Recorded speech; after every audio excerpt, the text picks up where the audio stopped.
Hello friends, welcome to free E Shiksha. आज से हम पॉलिटी की क्वेश्चन सीरीज को शुरू करेंगे और अगर आप इस सीरीज को लगातार फॉलो करते हो तो पॉलिटी से जुड़े हर प्रश्न का उत्तर आप एग्जाम में फाइंड आउट कर सकोगे। तो हर दिन 10 क्वेश्चंस डिस्कस किए जाएंगे और रेगुलर फॉलो करिएगा। चलिए शुरू करते हैं क्वेश्चन 1 से। Let's move to question number 1। Under which article of the Constitution are cultural and educational rights guaranteed? Article 29 and 31, B. Article 29 and 32, C.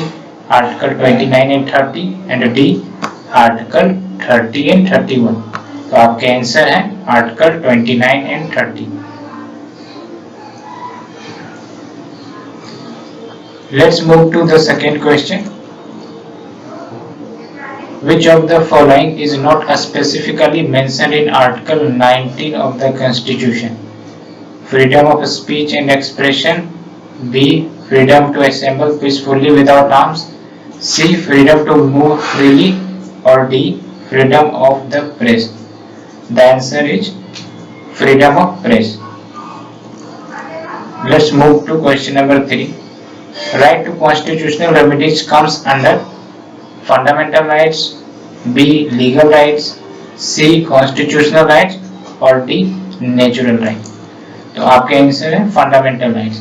यहाँ पे आपको क्लैरिफाई कर देता हूँ कि right to constitutional remedies article 32 के तहत आते हैं और फंडामेंटल राइट्स और कॉन्स्टिट्यूशनल राइट्स में एक डिफरेंस ये है कि फंडामेंटल राइट्स आपको संविधान के पार्ट 3 में देखने को मिलेगा, जबकि कॉन्स्टिट्यूशनल राइट्स संविधान के किसी भी आर्टिकल से आपको प्राप्त हो सकता है। For example right to vote article 326 के तहत आपको गारंटी की जाती है, तो वो कॉन्स्टिट्यूशनल राइट हो गई। फंडामेंटल राइट्स एक्सक्लूसिवली पार्ट 3 में आपको डिफाइन होगा। तो ये बेसिक डिफरेंस जो है क्लियरिटी आई होप आ चुकी होंगी। Let's move to question number 4। If an Indian citizen is denied a public office because of his religion, following fundamental rights is denied to him.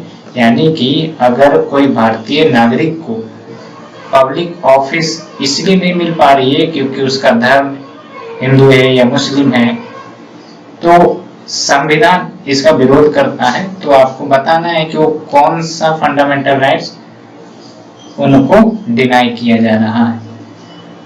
तो आपके ऑप्शन है A right to freedom, B right to equality, C right to freedom of religion और D right against exploitation।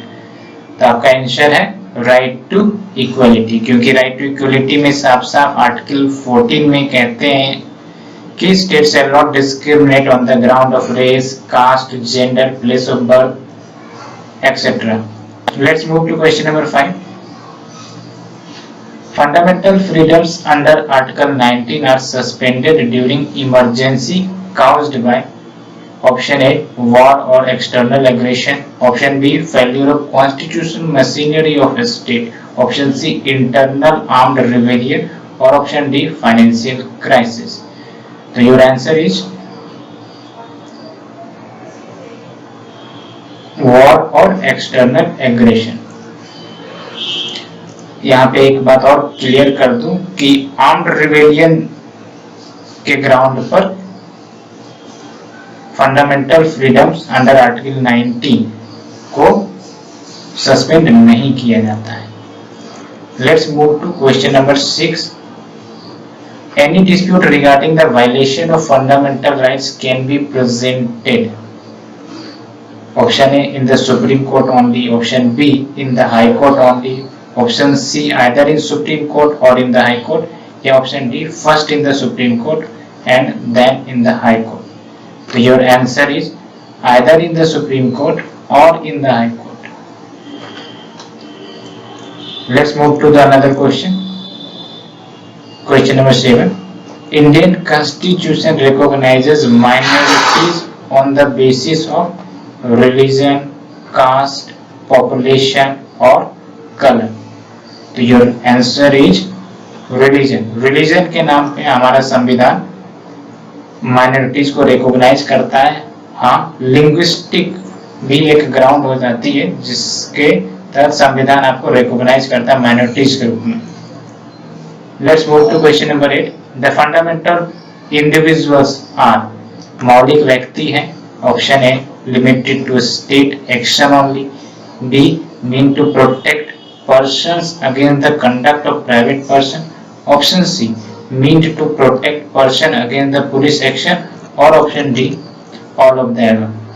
तो इसका answer है all of the above, क्योंकि मौलिक व्यक्ति का जनरलाइज्ड मीनिंग है कि केवल ये राज्य तक कार्रवाई सीमित तो नहीं है ना। Let's move to question number 9।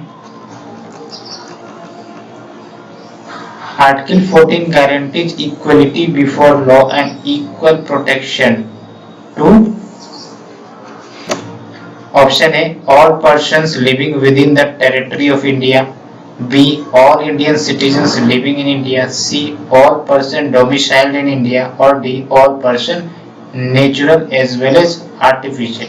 तो आपके ऑप्शंस में से राइट आंसर्स हैं option A all person living with in the territory of India. यहाँ पे एक क्लैरिफिकेशन दे दूं कि आर्टिकल 15, 16, 19, 29 एंड 30 ये एक्सक्लूसिवली इंडियन सिटीजन्स के लिए होते हैं, जबकि अन्य जो बचे राइट्स हैं फंडामेंटल राइट्स वो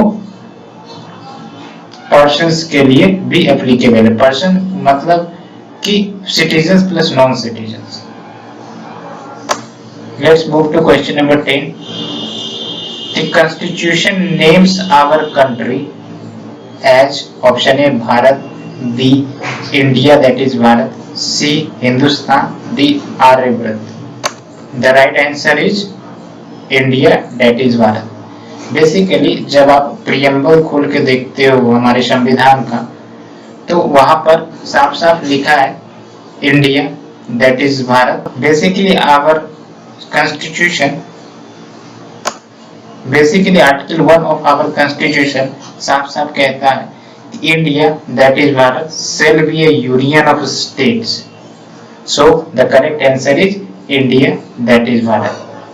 तो आई होप कि यह लेक्चर सीरीज आपको पसंद आई होगी, और अगर पसंद आई है तो आप लाइक शेयर जरूर करें और सब्सक्राइब जरूर करें, सो दैट आने वाले अपडेट्स आपको लगातार मिलते रहें।